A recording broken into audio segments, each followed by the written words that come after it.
if they are committing genocide, they're doing it really badly.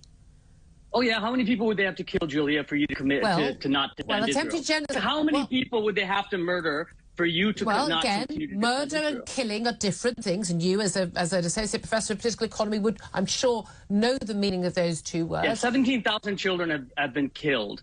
How many more children would they have to kill for you to not defend Israel? It's a population of a couple of million, isn't it? So the key thing is the intention is to oust Hamas, the terrorists, not to kill children. If the intention was to kill children, surely they wouldn't be dropping leaflets and texting people's mobile phones saying you need to get out of Gaza City, or in this case now Rafah, because we're going to send our troops in. If you're trying to kill those people, why would you do that? They've sent them into Rafah. Then now they said this is where you'll find safe haven. That's where Hamas is now. So now they're asking people to leave Rafah. So why would they do that if they wanted to kill those people? Because there's people like you that can then use that as a way to say they're not meaning to do 100% a PR thing. I mean, the fact that you're perpetrating that is exactly what they want. Well, I can only perpetrate. No, have they or haven't they dropped leaflets telling people you need to leave this part of Rafah because the IDF are coming in? You're right.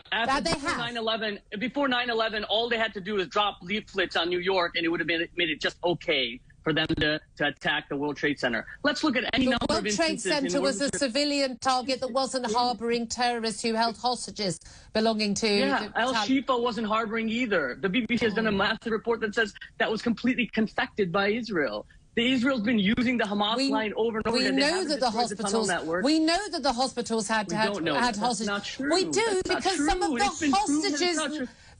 hostages themselves have said they were held there. That's completely erroneous. Look at the Can I just say, Ashok, here's what's interesting is anything that Hamas claims, or you probably read on social media, 100% true, don't question it, or you're genocidal. Anything that Israel says, even when there is video evidence, absolutely. What video evidence? Well, the leafleting, for instance. It was shown as a sham by the BBC. The BBC isn't some pro-Palestinian I think you'll find network. some of the BBC verifying has been...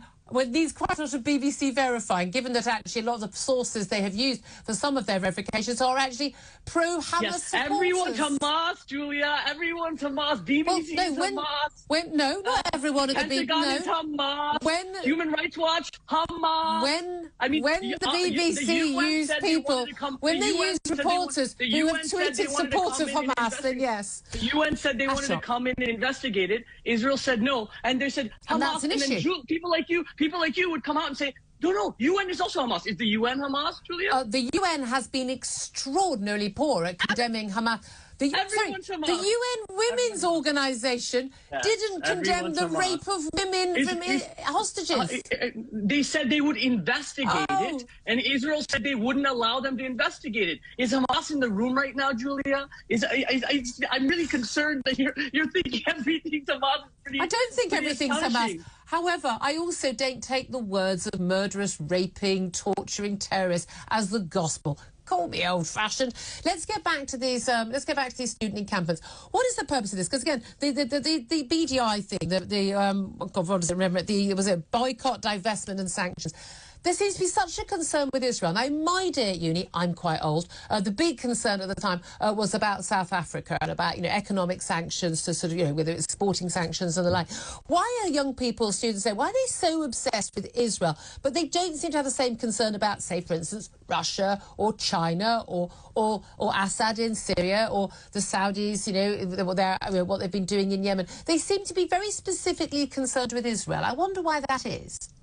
Well, I wonder whether you were asking the same questions when you were a student. I'm sure you were very involved in asking for boycotts against apartheid South Africa. I was mostly drinking. Yes, I'm sure you were. But I'm saying that actually, our government is supporting what's happening in Israel. We're arming them. We're supporting Israel as a democratic ally, yes. We're arming them. We're giving them diplomatic cover. We're giving them military cover. We're giving them finances. We're not doing that with Russia. We have sanctions against Russia. We're not doing that with China. We have sanctions against China. The same people that oppose what Saudi Arabia is doing in Yemen 2-3 years ago, a massive famine that ran 10 years, those same protesters are the exact same ones that are protesting now. Are they the same? Yes, because they think, are. I think there might be some. Our government was arming Saudi Arabia, and we oppose that. So the